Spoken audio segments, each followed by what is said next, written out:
Le cœur ne s'effondre pas d'un coup. Il se fissure quand les intentions sont nobles, mais que l'acte tarde. L'âme promet demain, puis encore demain, jusqu'à ce que le rappel devienne lourd et que la prière soit remise à plus tard. C'est ainsi que naît la procrastination spirituelle. Non pas l'absence de foi, mais l'ajournement de l'obéissance. L'âme ne s'éteint pas par manque d'idéaux, mais par l'accumulation de délais.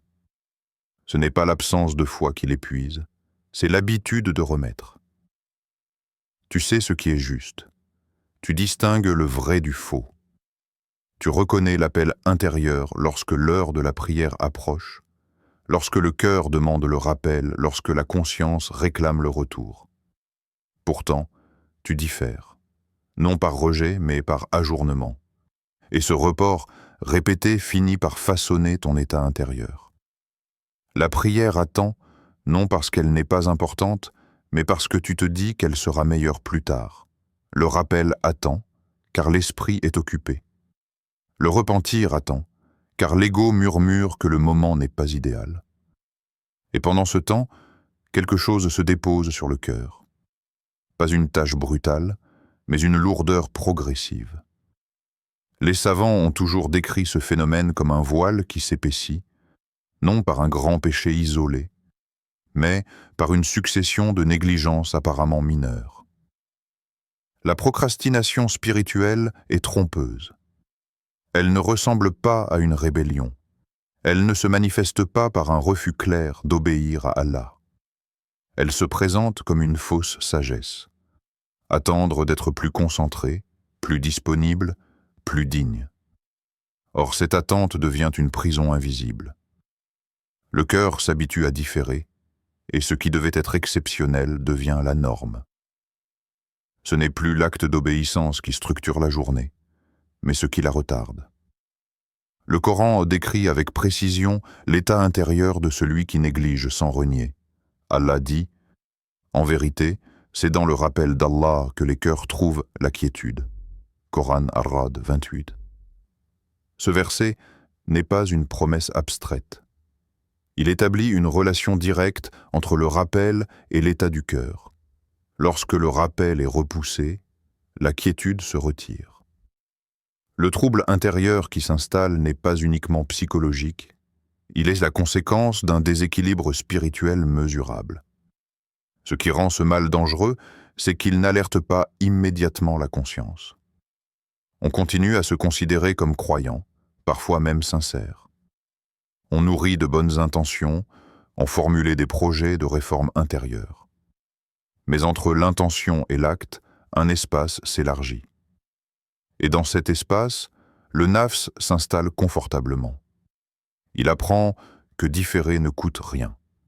Il apprend que l'élan peut être repoussé sans conséquence immédiate. Le prophète Mohammed a mis en garde contre cette forme de relâchement indirect lorsqu'il a redéfini la notion de force. Le fort n'est pas celui qui terrasse les gens, mais celui qui se maîtrise lorsqu'il est en colère. Sahih al-Bukhari, Sahih Muslim. La maîtrise évoquée ici ne concerne pas seulement l'explosion émotionnelle. Elle inclut la capacité à agir correctement au moment requis. Retarder systématiquement l'obéissance est une perte de maîtrise déguisée.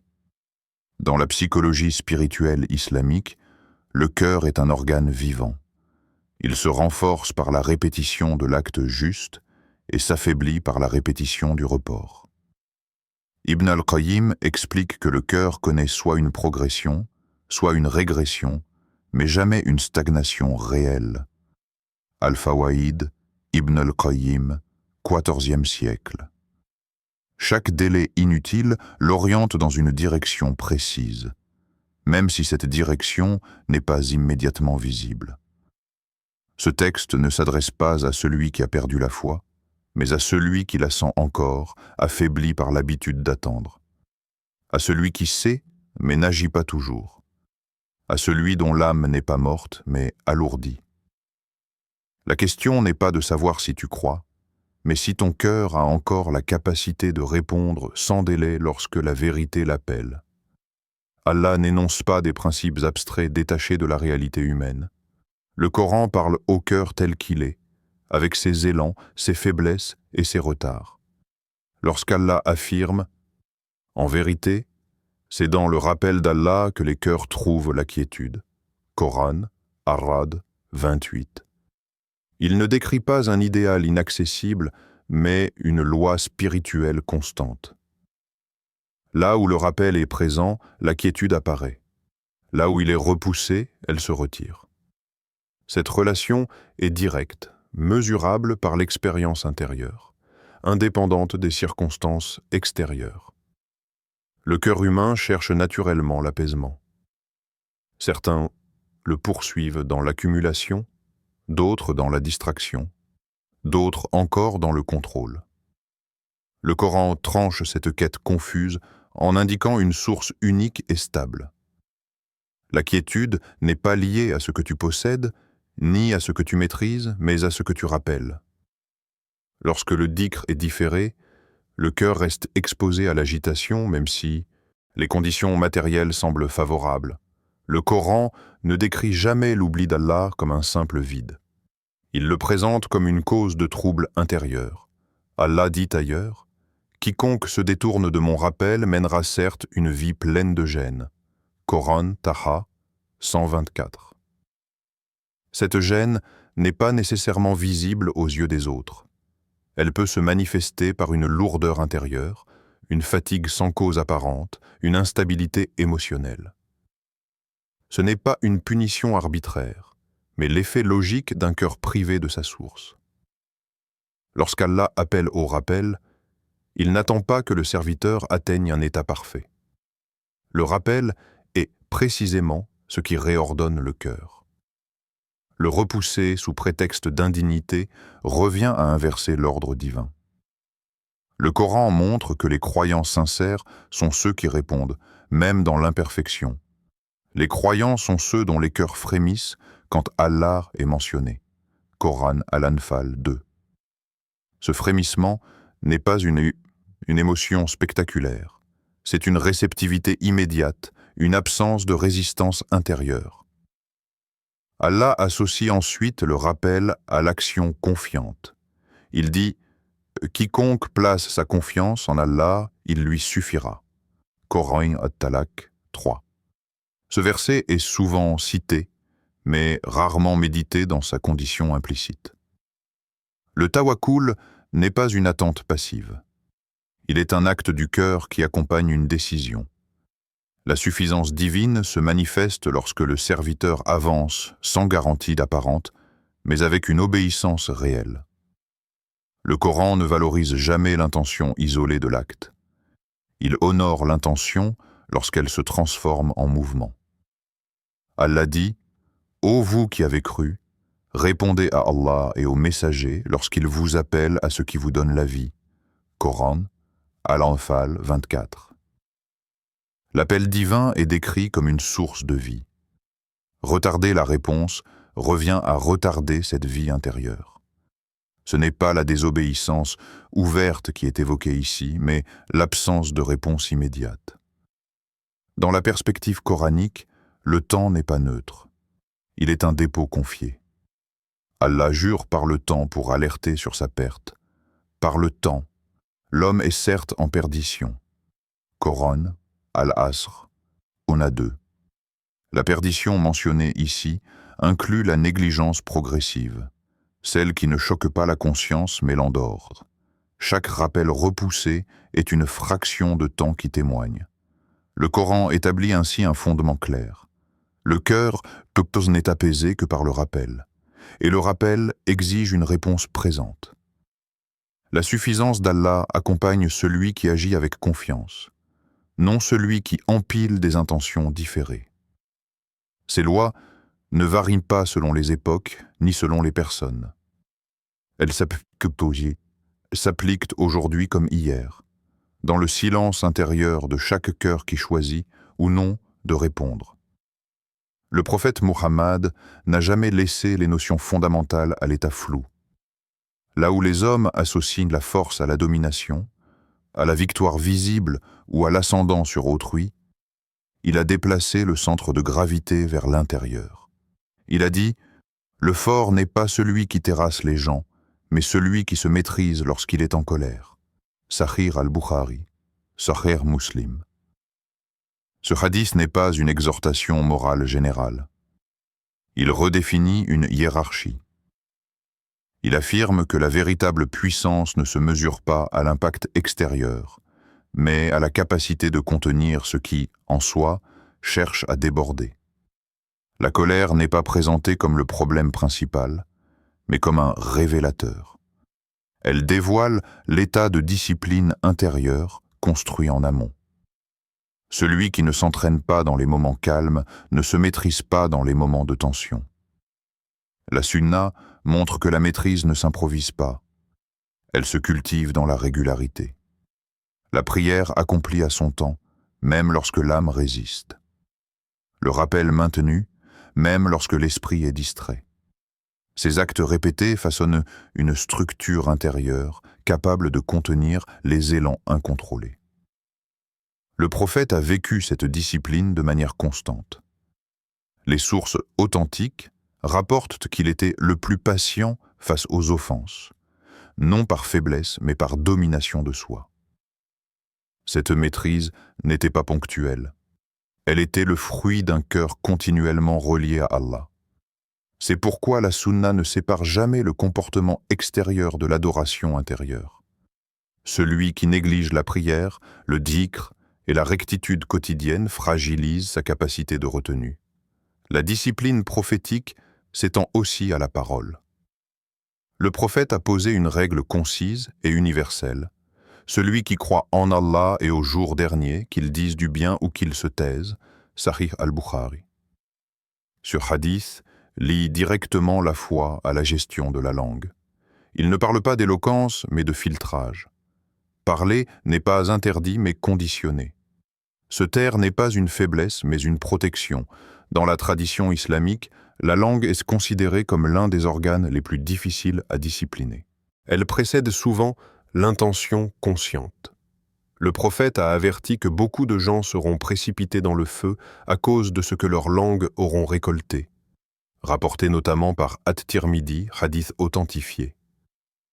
Cette mise en garde montre que la parole incontrôlée n'est pas anodine. Elle affaiblit la volonté, disperse l'attention et endurcit le cœur. Chaque parole inutile consomme une part d'énergie intérieure. Elle alimente l'ego, nourrit la distraction et éloigne de la présence du cœur. À l'inverse, le silence maîtrisé restaure une forme d'autorité intérieure. Il oblige l'âme à supporter le vide sans le remplir par le bruit. C'est dans ce silence que la conscience se renforce. Les compagnons du prophète comprenaient cette discipline. Beaucoup d'entre eux parlaient peu, non par mutisme, mais par lucidité spirituelle. La sunna montre ainsi que la maîtrise de soi est globale. Elle ne concerne pas uniquement les grandes épreuves visibles, mais les micro-choix quotidiens. Retenir une parole. Avancer vers la prière malgré la paresse. Interrompre une distraction pour répondre à l'appel. Ces actes répétés construisent une force intérieure stable. Le prophète n'a jamais promis que ce chemin serait facile, mais il a montré qu'il était possible. La discipline prophétique n'écrase pas le nafs, elle l'éduque. Elle ne nie pas les pulsions, elle les encadre. Celui qui s'y engage découvre que la retenue n'est pas une perte, mais un gain. La force décrite par le prophète n'est pas spectaculaire, mais durable. Elle ne cherche pas à vaincre les autres, mais à établir un ordre intérieur où la foi commande et où l'ego obéit. Pourquoi repousses-tu ce qui te rapproche d'Allah, alors même que tu sais que c'est là que réside ton bien? La question dérange parce qu'elle n'accuse pas l'ignorance, mais le décalage entre ce que tu sais et ce que tu fais. Tu connais la valeur de la prière, tu connais l'effet du rappel sur ton cœur, tu connais la nécessité du repentir. Pourtant, quelque chose en toi freine. Ce n'est pas toujours la fatigue réelle, ce n'est pas toujours le manque de temps. Bien souvent, c'est le nafs qui refuse la discipline. Le nafs ne se présente pas comme un ennemi brutal. Il se rend acceptable. Il parle avec une voix raisonnable. Il promet un moment plus propice. Quand tu seras plus concentré, plus reposé, plus disponible. Il ne dit pas « n'obéis pas », il dit « pas maintenant ». Et c'est précisément ce report qu'il installe en position de contrôle. Car le moment parfait qu'il promet ne vient presque jamais. Plus tu retardes un acte d'obéissance, plus ton esprit le perçoit comme lourd. L'effort paraît disproportionné, alors même qu'il était léger au départ. Les savants ont observé ce mécanisme intérieur depuis des siècles. Ibn al-Qayyim explique que l'âme prend l'habitude de ce qu'on lui impose. Si tu l'habitues à la facilité, elle rejettera l'effort. Si tu l'habitues à l'effort, elle s'y pliera. Madarij as-Salikin, Ibn al-Qayyim, XIVe siècle. Ce n'est pas la difficulté de l'acte qui augmente, mais la résistance intérieure qui se renforce. Observe-toi honnêtement. Le premier retard semble anodin. Le second devient plus facile. Le troisième ne provoque presque plus de gêne. Peu à peu, le cœur cesse de réagir avec la même intensité. Le Coran décrit cet état par l'image de cœurs qui se durcissent à force de négligence. Coran al-Baqarah, 74. Ce durcissement n'est pas soudain. Il est progressif, imperceptible, mais réel. À l'inverse, il existe une autre dynamique tout aussi vérifiable. Plus tu agis immédiatement, plus l'obéissance devient légère. Celui qui se lève dès l'appel à la prière ressent une résistance initiale, puis une clarté intérieure. Celui qui diffère ressent une lourdeur croissante. Cette loi n'est pas morale, elle est structurelle. Allah a créé le cœur de telle sorte qu'il s'ouvre par l'action conforme à la vérité. Allah dit « Quant à ceux qui luttent pour notre cause, nous les guiderons certes sur nos sentiers. » Coran, Al-Ankabut, 69. La guidance est ici liée à l'effort, non à l'attente. Le nafs craint cette dynamique parce qu'elle réduit son emprise. Dès que tu agis sans négociation intérieure, tu reprends une forme d'autorité sur toi-même. C'est pourquoi il résiste surtout au début. Al-Ghazali explique que le nafs est comme un animal indompté. Si tu cèdes à chaque refus, il deviendra plus violent. Si tu persistes avec constance, il se soumettra. Ihya Ulum ad-Din, Al-Ghazali, XIe siècle. Cette soumission n'est pas instantanée, mais elle est réelle. Le face-à-face avec le nafs est donc inévitable. Soit tu acceptes son rythme et il t'imposera le report comme norme. Soit tu lui imposes la réponse immédiate et il finira par céder. Le Coran ne romantise pas ce combat. Il reconnaît que l'âme incite au mal. Coran, Youssouf, 53. Mais il rappelle aussi qu'Allah a donné à l'homme la capacité de choisir. La question n'est donc pas de savoir si tu es sincère dans ton intention. La vraie question est « Qui décide du moment ?» Toi, en réponse à l'appel d'Allah ou ton nafs, sous couvert de prudence et de confort. Chaque report renforce une habitude. Chaque réponse immédiate en crée une autre. Et entre ces deux chemins, le cœur s'oriente, lentement mais sûrement. Les pieux prédécesseurs n'ont jamais dissocié la science de la transformation intérieure. Pour eux, savoir n'était pas un prestige intellectuel, mais une responsabilité lourde. Ibn al-Qayyim, rahimahullah, a formulé cette réalité avec une clarté implacable. La science qui ne conduit pas à l'action ne reste pas neutre. Elle se retourne contre celui qui la porte. Al-Fawaïd, Ibn al-Qayyim, XIVe siècle. Autrement dit, plus la connaissance augmente sans être suivie d'actes, plus la preuve s'accumule contre le serviteur. Ce principe explique pourquoi certains cœurs se durcissent malgré l'abondance de rappels. Ce n'est pas le manque de vérité qui les affaiblit, mais l'écart persistant entre ce qu'ils savent et ce qu'ils vivent. Dans cette perspective, la procrastination spirituelle prend une dimension grave. Elle n'est plus seulement une faiblesse personnelle, mais une contradiction intérieure.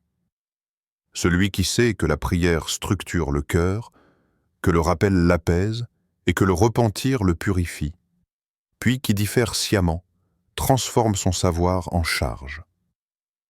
Ibn al-Qayyim insiste sur ce point. L'âme ne supporte pas longtemps la dissonance entre la science et l'acte. Soit elle se réforme par l'action, soit elle cherche à étouffer la vérité par l'habitude du report. Al-Ghazali, rahimahullah, dans Ihya Ulum ad-Din, 11e siècle, a abordé cette question sous un angle éducatif. Il compare le nafs à un enfant.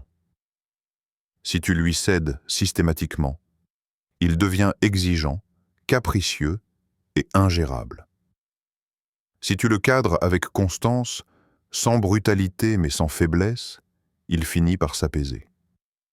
Cette métaphore n'est pas poétique, elle est méthodologique. Le nafs apprend par répétition. Chaque report lui enseigne qu'il peut dicter le rythme. Chaque réponse immédiate lui rappelle qu'il n'est pas le maître. Al-Ghazali souligne également que le nafs se nourrit de justifications plausibles.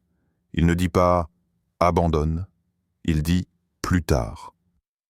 Il n'interdit pas l'adoration, il la conditionne. Cette stratégie est d'autant plus efficace qu'elle ne provoque pas de culpabilité immédiate. Le croyant continue à se percevoir comme engagé, alors que son cœur s'habitue à la passivité. C'est pourquoi les savants insistaient sur la vigilance face au délai, même minime. Ibn Taymiyyah, rahimahullah, a, quant à lui, replacé cette lutte intérieure dans une vision plus large de la liberté humaine. Il affirme que la véritable liberté réside dans l'adoration exclusive d'Allah, tandis que suivre ses passions est une forme de servitude déguisée. Majmou al-Fatawa, 13e au 14e siècle. Cette affirmation renverse les critères habituels. Celui qui suit ses envies se croit libre, alors qu'il est en réalité soumis à des impulsions changeantes. Celui qui discipline son âme par l'obéissance se croit contraint, alors qu'il se libère de la tyrannie intérieure. Dans cette lecture, le report constant n'est pas une neutralité. Il est un signe de dépendance. Le cœur n'obéit plus à la vérité qu'il reconnaît, mais au confort qu'il recherche. Ibn Taymiyyah explique que cette dépendance affaiblit la volonté jusqu'à ce que l'acte juste paraisse étranger. Ce n'est pas l'obligation qui devient lourde, c'est l'âme qui s'est habituée à l'indiscipline. Les anciens résumaient cette sagesse par des paroles courtes et tranchantes. On rapporte parmi les proverbes islamiques « Celui qui connaît la valeur du temps ne le gaspille pas dans l'hésitation ». Le temps, pour eux, n'était pas un simple cadre, mais une matière spirituelle. Chaque instant était soit investi, soit perdu. L'hésitation prolongée était considérée comme une forme de perte déguisée, car elle consommait le capital le plus précieux sans produire de transformation. Ces hommes n'étaient pas exempts de lutte intérieure, mais ils avaient compris une chose essentielle. Le cœur se réforme par la décision répétée, non par l'attente d'un état idéal. Leur héritage ne repose pas sur des discours abstraits, mais sur une discipline vécue, transmise et observée. Et cette discipline commence toujours au même point, refuser que le nafs décide du moment où l'on obéit à Allah. Que restera-t-il de tes paroles au jour du jugement? As-tu dompté ton ego? Où est celui qui te domine? Si Allah t'appelait aujourd'hui, que trouverait-il dans ton cœur? La foi vivante n'attend pas des conditions parfaites. Elle agit maintenant.